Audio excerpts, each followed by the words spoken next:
Voici tout ce qui reste d'une charmante maison en bois de la banlieue de Varsovie ravagée par les flammes. Ces photos prises par les sapeurs-pompiers témoignent de l'intensité du brasier qui régnait à l'intérieur. Par chance, la maison était vide lorsque le feu a pris. En Pologne, le nombre d'incendies en hiver est effrayant. Rien que depuis le début du mois de février, les pompiers sont intervenus à plus de 2000 reprises. Bien évidemment, les causes des incendies sont nombreuses. Des accidents provoqués par des adultes ou des enfants, ou bien des crimes de pyromanes.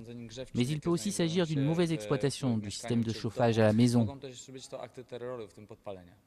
En plus des flammes, l'autre ennemi mortel en hiver en Pologne, c'est le monoxyde de carbone, issu la plupart du temps de chauffage défectueux. Derrière ces hublots, une dizaine de patients, enfermés sous haute pression, respirent du dioxygène en grande quantité. Ce caisson hyperbar est l'un des 6 exemplaires qui existent en Pologne. Habituellement, on y traite des accidents de plongée et des blessures post-opératoires, mais en hiver, on y soigne essentiellement des intoxications au monoxyde de carbone. Le week-end dernier, le caisson hyperbar a pratiquement fonctionné en permanence. De vendredi à dimanche, nous avons admis 17 personnes gravement intoxiquées au monoxyde de carbone, dont une femme enceinte. Grâce à une prise en charge rapide, tous les patients sont désormais hors de danger.